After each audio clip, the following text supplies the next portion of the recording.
Mr. Irrelevant 2022, the San Francisco 49ers select Brock Purdy, a quarterback from Iowa State. Purdy looks to throw. Juszczyk. Touchdown, San Francisco. His first NFL touchdown. When you literally take the last pick of the most recent draft, you plug him in, and not only do the Niners not miss a beat, they start playing at a faster rhythm. It makes you think that maybe, just maybe, it is a paint-by-numbers offense. I think he can help take them to the Super Bowl, and not just because he doesn't screw it up, Rich, but because he does make a play. Don't call it a comeback. Hey, Mr. Irrelevant is back. Yes, I heard about that, Shazier. Brock Purdy has indeed come back from being the last guy taken at the NFL draft all the way to starting in the NFC title game. Now can he go from the Niners' third stringer to the big game? Hey, Philly basketball is making a comeback, and Shannon Sharp and the Lakers come back from a debacle versus the Grizzlies. From Wondery, I'm Ryan Shazier. And I'm Dave Dameshek. And this is Don't Call It a Comeback. Don't call it a comeback. I've been waiting on this moment my whole life. Can't call it a comeback. Everybody to your feet, make arenas rise. Yeah, I'm saying from the left to right, we get it on tonight. We do it all, but we don't back down. Just give me one shot, one chance, I'ma take it. Fixing up the game, but these records I keep on breaking.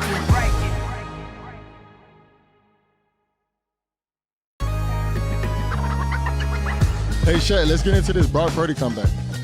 As you wish, 5-0. Yeah, this comeback starts at the end of the 2022 NFL draft, and I mean the very end of the NFL draft. The 47th Mr. Irrelevant 2022, with the 262nd pick in the 2022 NFL draft, the San Francisco 49ers select Brock Purdy. In football, of course, the last pick of the draft is nicknamed Mr. Irrelevant on account of them very rarely having relevant NFL careers. Shazier, how often do late seventh-round picks make teams, let alone become starters? Hey, man, Dave, this is a family show, but, man, I looked up the numbers. It's about 30 to 35% of the guys even make the team before the season even starts. Well, I'm glad it's a family show because Brock Purdy looks like he's 8 years old.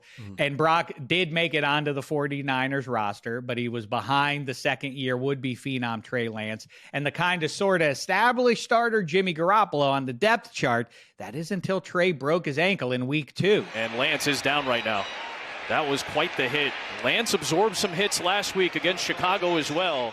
But on that power run, Lance is down, and Jimmy Garoppolo may see early action today in the first quarter. And then Jimmy G broke his foot in week 13. This is after Jimmy Garoppolo was sacked at the end of the last drive in a lot of pain.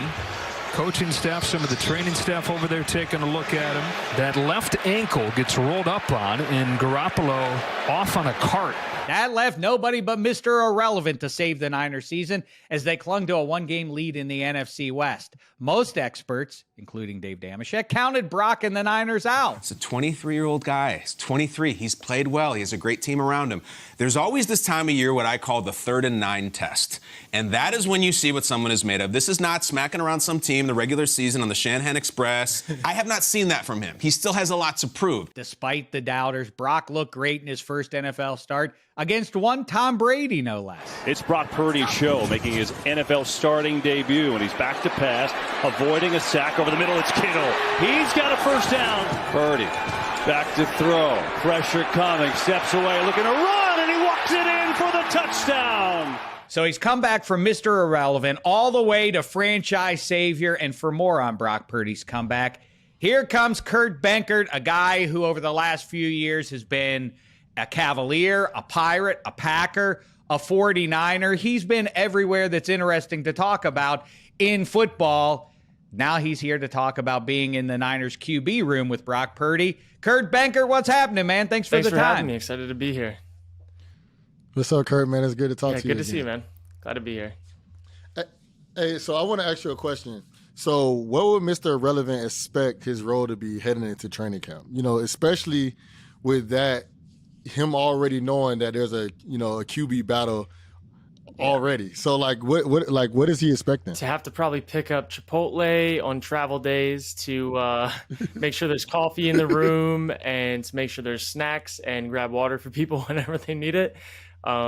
Definitely a quick turnaround for a change of events for him, which has been really cool to see. All right, so you get there. Like I say, you're with the Packers right around this time a year ago. So you're a part of that melodrama of Aaron Rodgers and Jordan Love. Then you get out of there, and then you land in September in a QB room, I wouldn't say in turmoil, but Trey Lance goes down, Jimmy G in. Did you have some vibe as a guy in there up close and personal? Like, I know he was Mr. Irrelevant. He and I kind of come from the same place, our potential trajectory in the league. Like, but this guy's got something different going than most guys in this spot. Yeah, I think Brock and I actually talked about it a lot, and a lot of it, like, it's normal football talk. Like, hey, stay ready. Like, and your opportunities, it's going to come. It's probably going to come, especially with Jimmy's, like, injury history. I think most seasons he's had something that has caused him to miss some time. But it was a huge, like, a really quick change of events for him. Obviously, in preseason, they had Trey as the 1.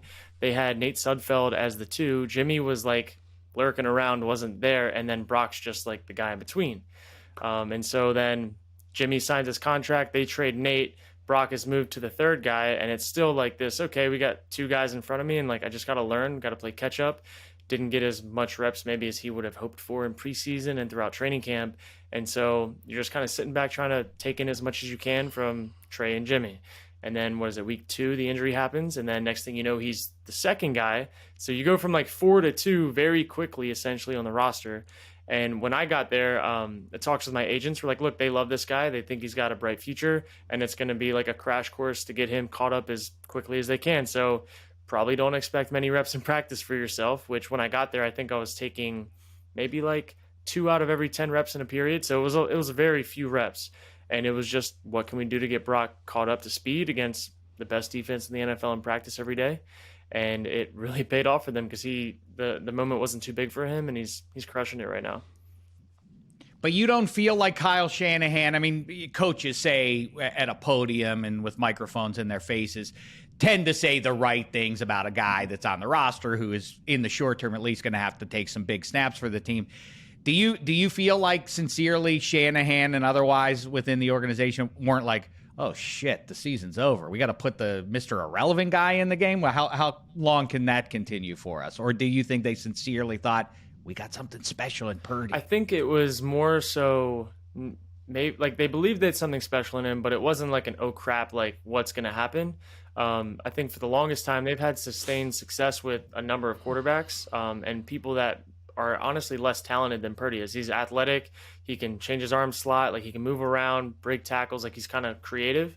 But the only thing was, like, can this translate to the game? Like, he's a little shorter. So there were some unknowns, but I don't think there was ever a panic, especially with the way that the roster was formulated, like the guys they have on offense. And even for someone like Brock, going into that situation in the NFL, like, there's not a better offensive situation to go into. You're going to always be in the right looks. You're going to have really talented guys around you. And, like, a couple times a game, you're going to have to make some plays. But, like, it's not on you. And so if, like, I'm in those shoes, like, that's a really great situation to start your career in, knowing you have the number 1 defense in the NFL. Like, don't screw it up. But, like, if you can elevate your team, go elevate your team. And he's done just that. Yeah, so, there's a lot of rumors of new quarterbacks coming in, like Baker Mayfield's. And to me, it was kind of surprising that the Rams took Baker and not the 49ers. Do you think them talking about new quarterbacks motivated him? It probably did motivate him some. I don't think Brock really needs motivation. He's very procedural. Like, he's got his ways that he does things. Like, he's always prepared. He's always working on extra things after the practice and whatnot. So, like, he has a process that I don't think he really needs much motivation for. But I think for him, knowing that they didn't go out and get a guy to, like, come and directly compete with him probably reassured how much they believed in him to him. And I think as, like, a young guy, that'd be really cool to have, to, like, know that, okay, they're all in on me. Like, for this year, like, we know we can win a Super Bowl this year, and they're not going to go out and get somebody externally to try to, like, take this over from me. So I think for him, it allows him to probably play even more free without somebody, like, just kind of sneaking up behind him. You know what I mean? As a teammate and, somebody that watches the game and just understands the coaching staff as well. When you see somebody putting in the extra reps after practice and always prepared, you feel a lot more comfortable when they're in the game with you than, a guy who hasn't been prepared, who's coming in as the second string or third string guy. And you can tell like he's in this spot just because his ability, not because of his knowledge. So I can definitely see why the 49ers decided to stick with him.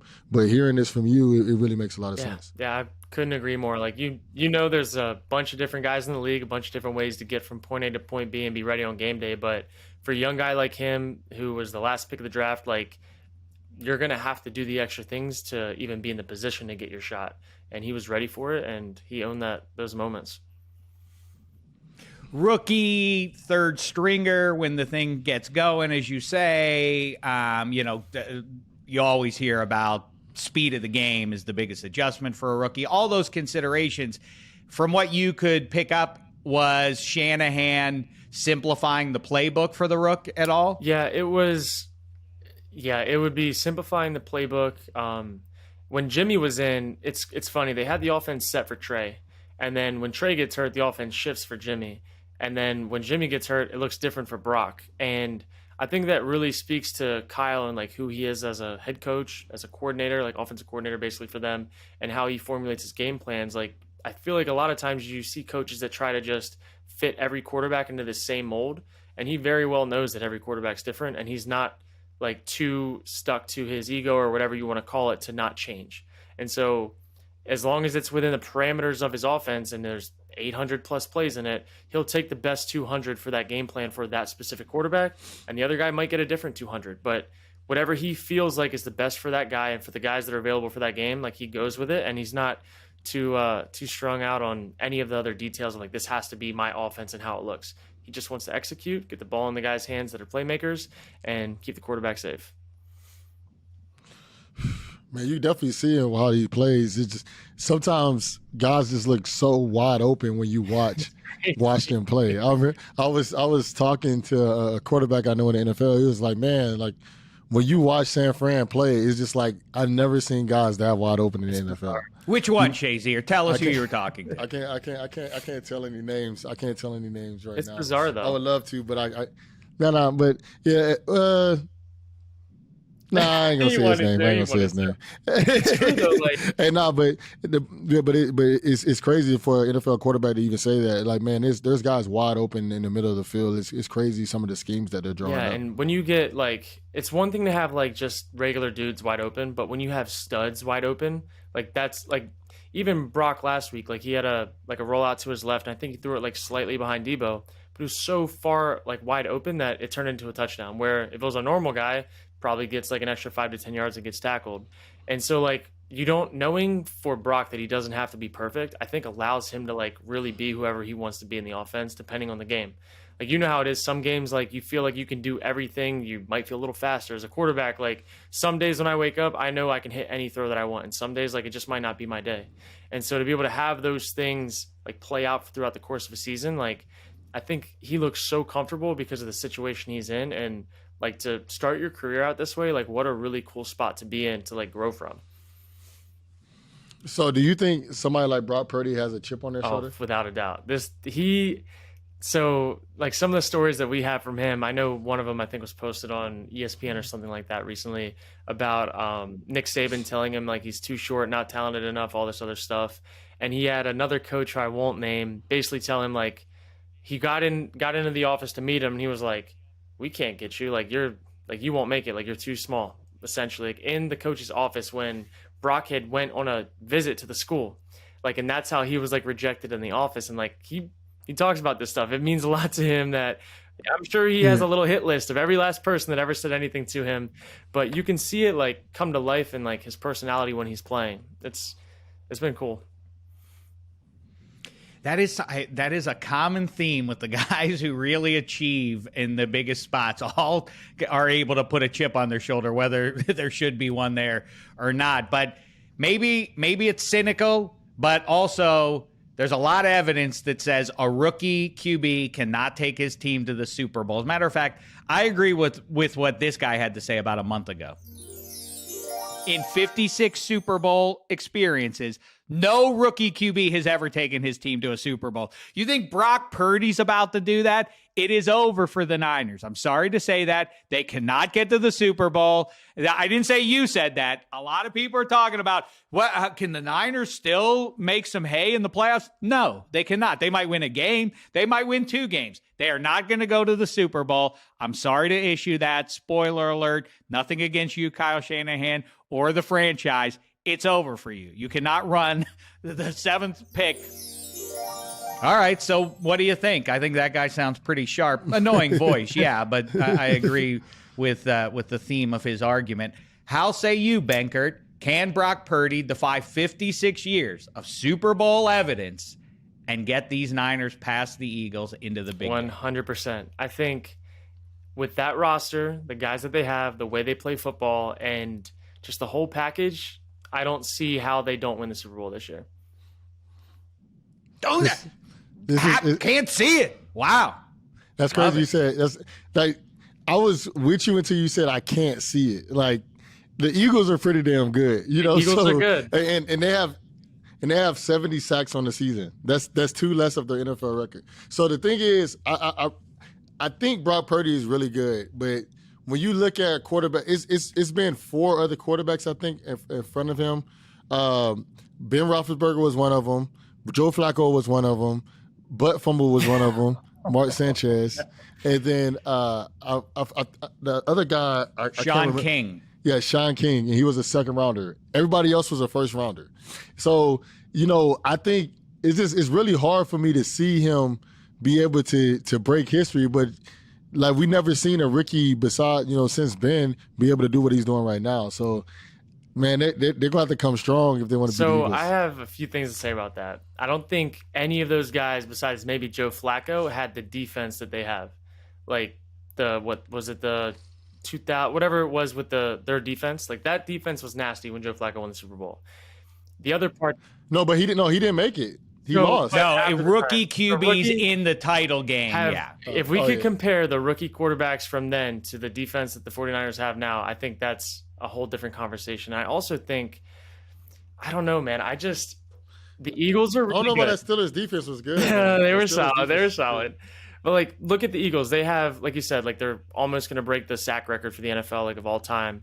But they're also offensively playing from so far ahead most games that the other side of the ball is in passing situations for almost the entire second half, where I don't think that's going to be the case when they play. I don't think that it's going to be – I think it's going to be a really close game all the way to the end, but I don't think they're just going to be able to tee off and get the 49ers out of their offensive game plan of running the ball, having play action, doing bootleg. It is, though, if they can get ahead, if the Eagles can get ahead by 2 scores, 2, maybe 3 scores, I don't think the 49ers are built to come back. But if the Eagles can't get out to an early lead and they can't play to their play style that they want to, it's going to be a really long game for them. My assumption has been, or the thing I keep floating, I know I sound like a real curmudgeon where Brock's concerned, but there are some high-end QBs that we've seen through the Super Bowl era that as rookies couldn't get over the hump. So forgive my cynicism where that's concerned. But I keep saying, well, Jimmy G, at some point, if he's an option, Shanahan will go to him. I've now moved on from that because I just can't see the scenario where you would pull the kid and put Jimmy G in. Let's say they do anything less than win the Super Bowl. Because if they win the Super Bowl, Brock Purdy's got to be your 2023 starter. What if it's anything short of that? What do you think happens? Read the tea leaves. 49er starting QB in 2023. I think it's going to be Brock regardless. I do. I think that with that roster and how they formulate the team, like, they've had Nick Mullins be a starter and win games. They've had C.J. Beathard be the starter and win games. Like, in the NFL, it's about winning games and getting to the playoffs. They know they can win games and get to the playoffs with Brock. And he's already now won a playoff game. Like, you know what I mean? It's what is the NFL all about? It's about getting to the Super Bowl and really going deep into the playoffs. Like, that's, if you go deep in the playoffs, you're going to be happy. And they know that they can do that with him. If they can keep most of the roster intact and still keep winning games with him, like, he can distribute, he can make plays, you can trust him in really big games. Like, I don't know what more you could ask out of a quarterback. His ceiling may not be like everybody else's, but you're probably not going to have to pay him like you have to pay Pat Mahomes. So you're going to be able to pay to keep guys around him, and you know you can, like, rinse, repeat this process. Sure, window's open for the next few years if you decide that we're rolling with Purdy because you can flesh out the rest of the roster. But you mentioned those limitations. What are they? What does Brock Purdy not do as well? I mean, it's empirically obvious that he doesn't have Josh Allen's whip, but few do. What is Purdy? What does Shanahan have to work around with this kid? I mean, I don't see him being the guy that's going to throw like 65-yard bombs for touchdowns, but like, how often does that happen in the NFL? Like, a lot of them are medium routes that go like yard, like they go all the way. It's not like you're just throwing bombs away go balls. So like the physical limitations, like I feel like as a quarterback in the NFL, like once you're over a certain threshold, like it doesn't really matter. Like you see Josh Allen throw like a 70-yard pass in double coverage and it's sweet, but like you get 2 of those a year maybe, where if you have a guy that's just consistent, moving the ball, making plays, like avoiding sacks, like you have winning. Like you have a lot of really good quarterbacks in the league right now that just aren't winning. So I'm sure a lot of these coaches would give up this maybe really stellar quarterback with an average record to have a guy that with a team around him you can win games with. I think the 49ers are creating a blueprint for the NFL to look at and reevaluate, like, where do we spend our money? How do we guarantee that we have long-term success? Because they've been through 3 quarterbacks this year and are 1 game away from the Super Bowl. How often does that happen? It's not like Brock was drafted to be the 2nd quarterback for the team this year. He was the 4th guy, and they're winning. And I just think it goes to show the value of having a really good team versus really good players. Hey, man, Kirk, like I want to say I agree with you, but I can't agree with you with them going to the Super Bowl. I think it's going to be a really good game. I can't agree with you going to the Super Bowl. And, but I do agree that Brock Purdy is going to be the quarterback for them next year. I just think he's doing too much. He's proven enough, and he has enough games under his belt. He might mess around and win Rookie of the Year and even play the whole season. So, I think he's one of a kind player, and especially as a rookie. But man, Kurt, thank you for joining us today, man. We really appreciate you. Awesome, thanks, man. Thanks for having me. It was nice talking. Go get him, man, yourself. Let's see you pull a Brock Purdy in 2023. Hey, right place, right time. You never know what happens.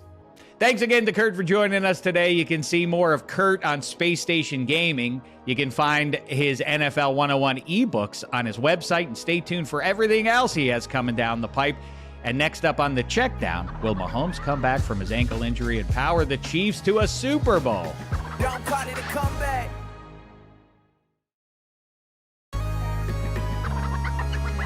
All right, Shazier, we're not done yet. It's time for some other comeback stories in the news we need to give a look at this week. This is the Checkdown. Don't know if you heard, Shazier. Patrick Mahomes suffered a high ankle sprain in the Chiefs' divisional round win over the Jags. Do you think he'll be able to come back strong enough? Now, people are saying he is going to be out there. Another matter of how close to 100% he'll be in order to beat the Bengals in the AFC title game. Man, just to watch how Patrick Mahomes played versus the Jags and to be able to fight through, still have a phenomenal game on a high ankle sprain, man, just tells you what type of player he is. I've actually had a high ankle sprain before, and I was actually not supposed to play the game I got hurt because I had a high ankle sprain. So this is what's crazy to me about it. I didn't practice the whole week, but I was very involved in the game plan, very involved in understanding what the team is going to do. So if they take care of it, they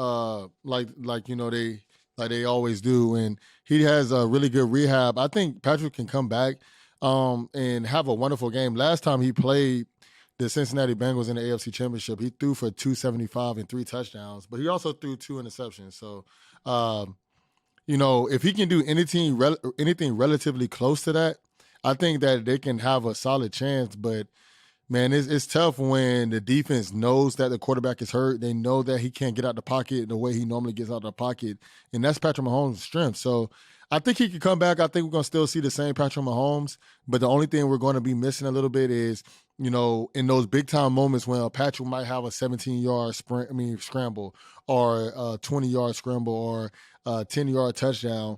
I don't think he's going to have that this week. So, to me, I think they're going to try to get the run game a little bit involved, a little bit more. They're going to do a lot of short passes, which they already do, but they're going to try to make sure that Patrick doesn't have to move as much as he normally would. I agree, and I misread where the Chiefs of this season were going to be. It's been the conversation since they traded away Tyreek Hill. I think this is the game where that catches up with them, not having that deep shot to take. If he is bound in the pocket, Mahomes, he will look to throw it over the head of the defense, and MVS is there, not exactly as inspiring as one Tyreek Hill was as recently as a year ago. Al Michaels came back to NBC to call a Jaguars playoff game last week. Shazier, if you could have any broadcaster call one of your games, who would you pick? Man, obviously I love Tony Romo, and I think he does a phenomenal job. He's probably the best in the game right now. But one guy that I really love listening to and who used to call some of my college games was Kirk Herbstreit. So to me, I think Kirk does a really good job. I understand, Amazon, and they're still trying to figure things out over there, but I thought they did a phenomenal job, him and Al Michaels.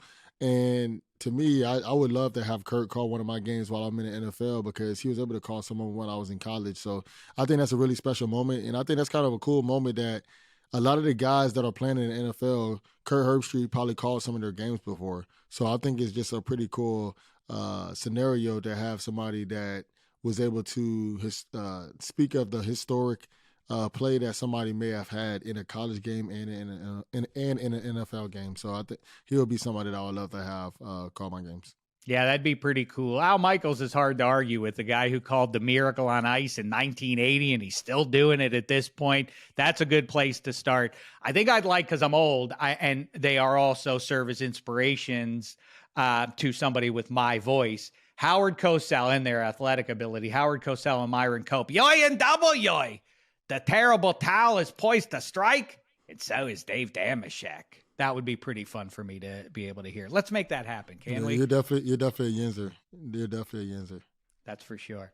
Shannon Sharpe apologized to the LA Lakers, the Grizzlies, his stylist, and everyone else remotely involved in his courtside, whatever that was, at Crypto.com Arena this week. Shazier, what are the chances Shannon's passion sparks a comeback for the Lakers' playoff hopes as we head into the All-Star break?